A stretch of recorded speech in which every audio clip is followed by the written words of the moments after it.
Magandang umaga mga bata! Bago natin simulan ang ating bagong talakayan, ay magkakaroon muna tayo ng pagbabaybay. Kunin ang inyong mga kwaderno at ating simulan ang ating pagbabaybay. Unang bilang, ibaybay ang salitang pandiwa. Pandiwa.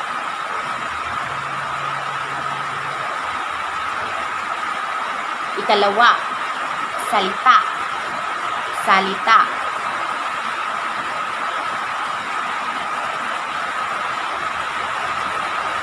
Ikatlo, kilos.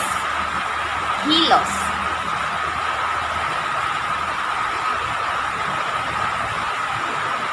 Ikaapat, magsulat. Magsulat. At ikalima, sumayaw. Sumayaw.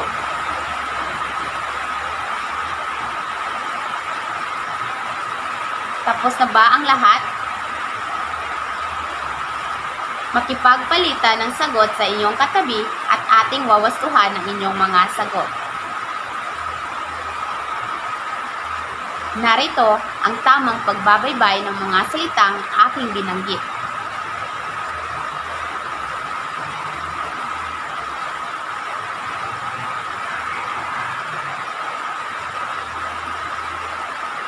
Sino ang nakakuha ng 5 at 4 na puntos?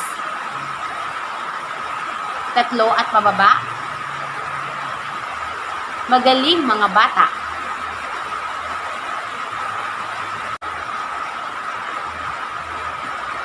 Class, naalala niyo pa ba ang ating nakaraang leksyon sa Pilipino? Okay, magaling kung ganon. Ano bang ating nakaraang leksyon sa Filipino class? Tama! Ang ating nakaraang leksyon sa Filipino ay tungkol sa panghalip. Ang panghalip ay pangmalit o panghalili sa pangalan upang hindi ito paulit-ulit na banggitin. Sino naman ang makapagbibigay ng mga uri ng panghalip? Magaling! Ang mga uri ng panghalip ay ang panghalip na panao. Halimbawa, ako, kayo, akin, at amin. Ikalawa, panghalip na pamatlig. Halimbawa, ito, iyan, dyan, ganito. Ikatlo, panghalip na pananong. Halimbawa, ano, sino-sino o sino, alin. Panghalip na panaklaw. Lahat, madla, sino man. Magaling mga bata! Natutuwa ako na may naalala pa kayo sa ating nakaraang leksyon. May takdang aralin ba kayo? Kung gayon, ay kunin ang inyong mga takdang aralin at atin na itong wawastuhan. Makipagpalitan ng sagot sa inyong katabi at ating wawastuhan ang inyong takdang aralin. Panuto, magbigay ng titiisang halimbawa ng panghalip na panao, pamatlig, pananong at panaklaw. Isulat ito sa inyong kwaderno. Maaari nyo nang wastuhan ang sagot ng inyong mga katabi.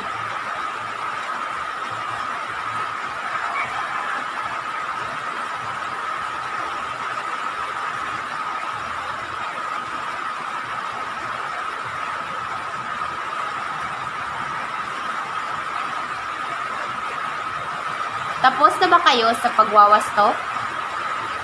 Kung gayon, ay ipasa ang inyong kwaderno at aking itatala ang inyong mga puntos. Ngayon naman class ay kumuha ng isang malinis na papel dahil tayo ay magkakaroon ng isang maikling pagsusulit. Panuto, tukuyin kung anong uri ng panghalip ang sinalong guhitan sa pangungusap. Isulat kung ito ay panao, pamatlig, pananong, o panaklaw. Basahin ang panuto, class.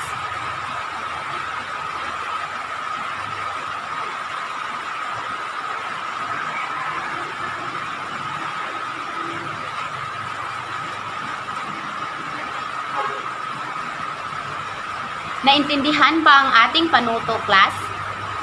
Okay, kung gayon ay maaari nyo nang simulan magsagot sa ating pagsusulit.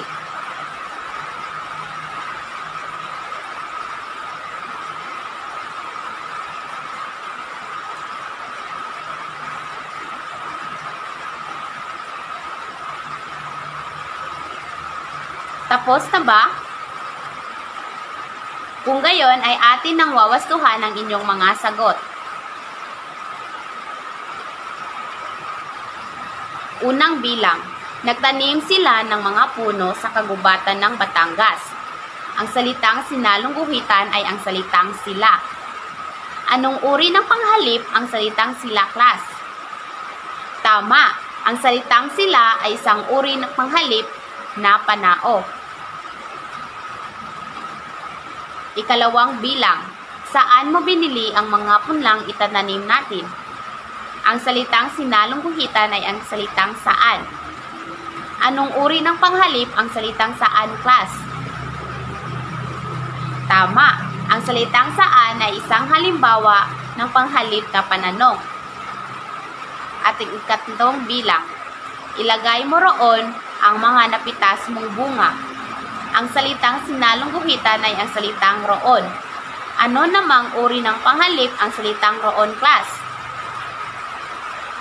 Magaling!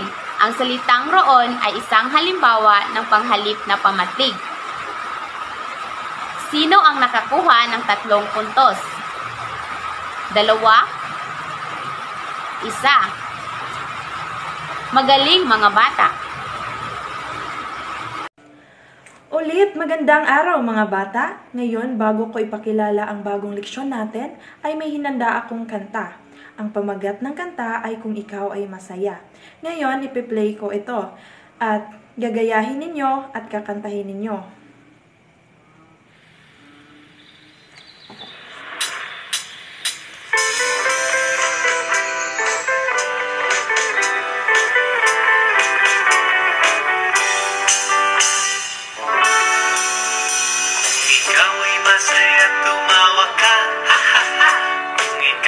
Masaya, tumawa ka, ha ha ha.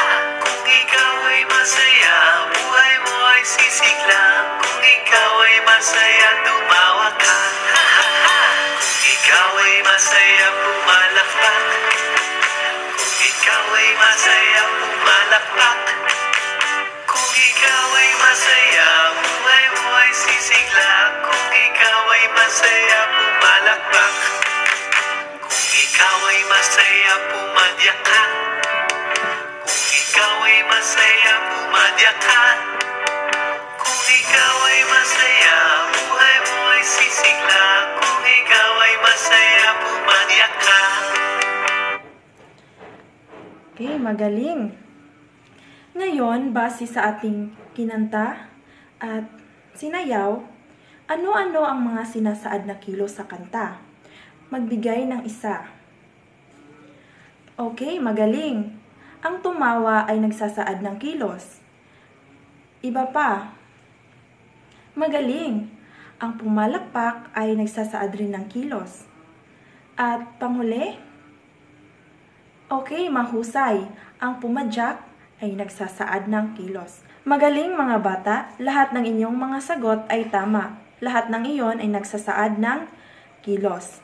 Ngayon ay may ideya na kayo sa panibago nating aralin. Ito ay kilos o kilala nating pandiwa. Kaya babasahin ko na ang kasanayan at babasahin ninyo muli. Kasanayan, natutukoy ang pandiwa sa pangungusap. Pakibasa mga bata.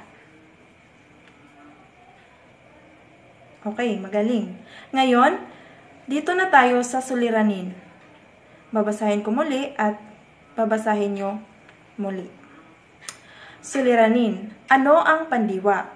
Pakibasa muli mga bata. Ngayon ay makinig lamang kayo sa magtatalakay para mas maunawaan ninyo ano nga ba ang pandiwa. Ngayon ay meron akong ikikwento sa inyo na naglalaman ng mga salitang kilos o pandiwa. Gusto kong makinig kayong lahat upang meron kayong isasagot sa aking katanungan mamaya. Naunawaan ba, mga bata? Anong gagawin pag si teacher ay nagkukwento?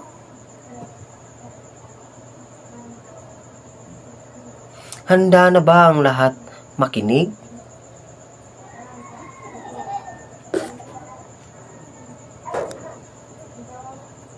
Ang batang masipag. Sa bahay nila ay lagi mo siyang makikitang may ginagawa. Nagwawalis, nagdidilig ng mga halaman, nagpupuna siya ng mga likabok sa upuan. Pagkatapos ng kanyang gawain ay hindi malilimutang mag-aral. Nagbabasa siya ng mga kwento, nagsusulat ng pangalan, at kung minsan ay gumuguhit ng larawan at nagkukulay. Kay sipag talaga ni Tina, tuwang-tuwa ang kanyang ama't ina. Ngayon, naiintindihan nyo na ba ang kwento? Sa kwento, meron akong kunting katanungan. Sino ang bata ang nasa kwento? Magaling. Ano ang ginagawa ni Tina?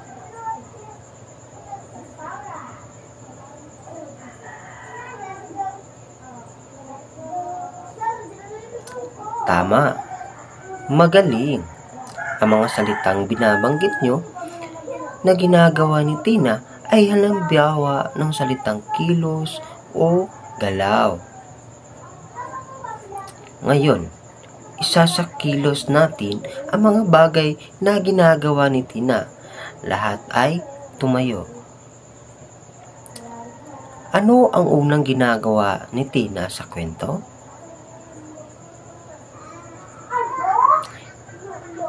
Ipakita ang nagwawalis.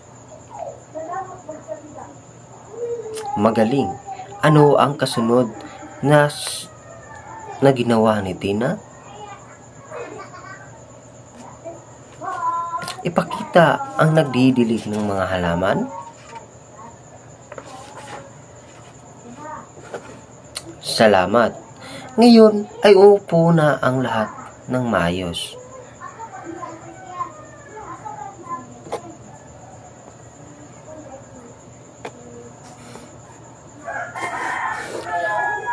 Noong ginagawa ninyo ang mga ginawa ni Tina, ano ang inyong ipinapakita?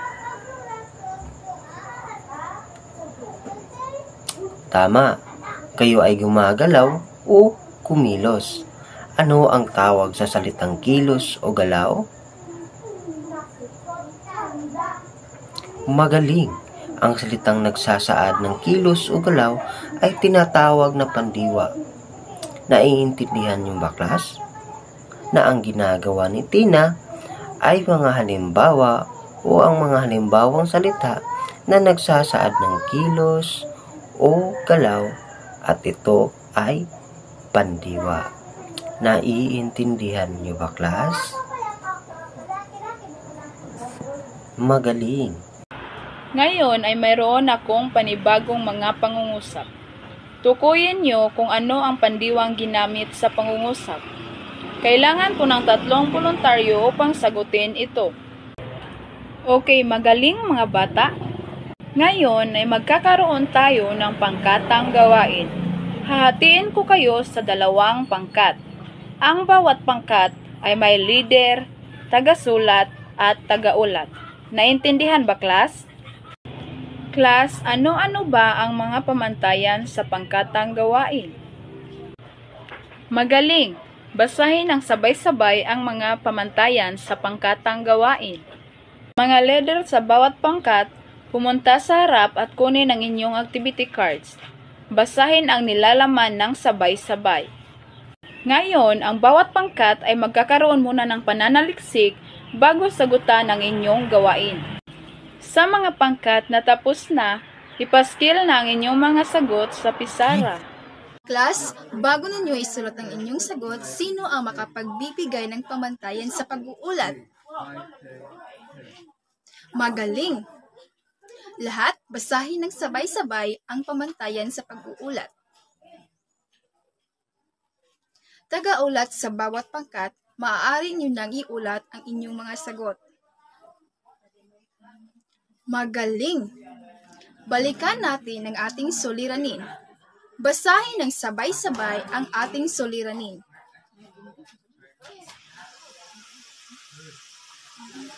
Masasagutan na ba natin ang ating suliranin, class?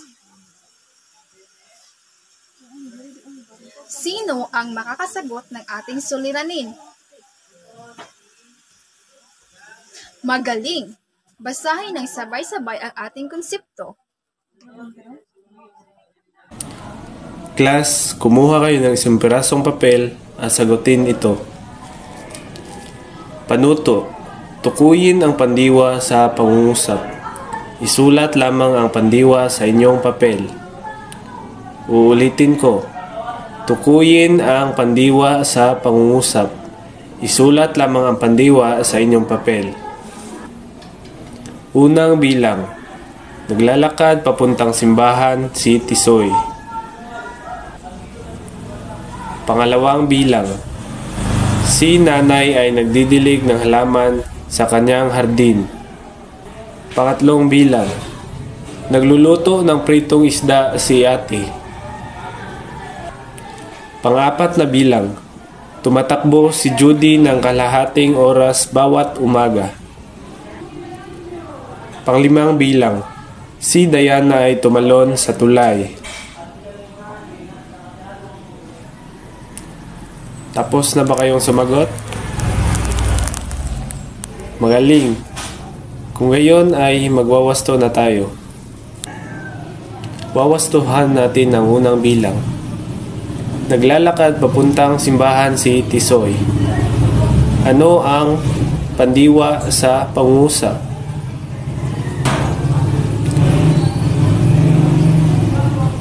Ang pandiwa sa pangungusap ay naglalakad. Pangalawang bilang, si nanay ay nagdidilig ng halaman sa kanyang hardin. Ano ang pandiwa sa pangungusap? Ang pandiwa sa pangungusap ay nagdidilig. Pangatlong bilang, nagluluto ng pritong isda si ate. Ano ang pandiwa sa pangungusap? Ang pandiwa sa pangungusap ay nagluluto. Pangapat na bilang. Tumatakbo si Judy ng kalahating oras bawat umaga. Ano ang pandiwa sa pangungusap? Ang pandiwa sa pangungusap ay tumatakbo. Panglimang bilang. Si Diana ay tumalon sa tulay. Ano ang pandiwa sa pangungusap? Magaling. Ang pandiwa sa pangungusap ay tumalon. Sino ang nakuha ng 4 at 5 puntos? Magtaas ng kamay. Sino ang nakuha ng 3 pababa? Magtaas ng kamay. May tanong ako sa inyo. Class, bakit mahalagang magtulungan tayo sa loob ng klase?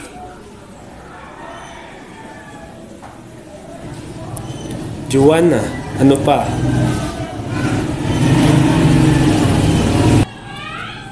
Magaling. Paano natin ipapakita ang pagtutulungan o pakikisama sa ating mga kaklase? Ano pa? Magandang sagot. Ang pagkikisama ay hindi lamang pagtulong, kundi ang pagiging marespeto at pagiging mabuting kasama. Halimbawa, kapag may pangkatang gawain, ano ang dapat nating gawin? Nico.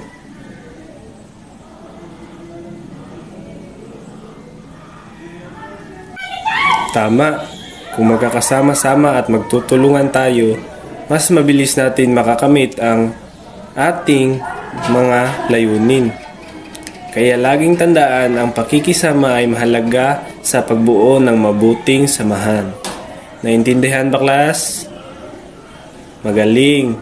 lagi natin isabuhay ang pakikisama para mas maayos at masayang klase. Class, kumuha kayo ulit ng pirasong papel at sagutan ito. Bago kayo magsimula, basahin muna natin ang panuto. Panuto. Tukuyin ang pandiwa sa pangungusap. Isulat lamang ang pandiwa sa inyong papel.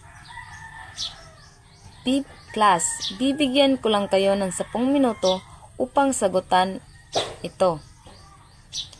Tapos na ba kayo mga bata? Ngayon, sasagutan natin ito. Una, si Mang Tomas ay nanghuli ng isda. Ang pandiwa sa pangungusap ay nanghuli. Pangalawa, naligo sina Diwata at Rosmar sa ilog. Ang pandiwa sa pangungusap ay naligo. Pangatlo, naglalakad si Bogart papuntang trabaho. Ang pandiwa sa pangungusap ay naglalakad. Apat, pinagalitan siya ng kanyang nanay. Ang pandiwa sa pangungusap ay pinagalitan. Ikalima, ang inihaw na manok ay kinain. Ang pandiwa sa pangungusap ay kinain. Ngayon, sino ang nakakuha ng 4 at 5 puntos? 3 puntos. Okay. Ngayon, kumuha kayo ng iyong kwaderno at sagutan ang takda at isulat ang takdang aralin. Ngayon, babasahin ko ang panuto. Panuto. Magbigay ng 5 pangungusap na inyong ginagawa araw-araw na nagpapakita ng pandiwa. Naging maliwanag ba, class? At yun lamang ang ating aralin ngayong araw.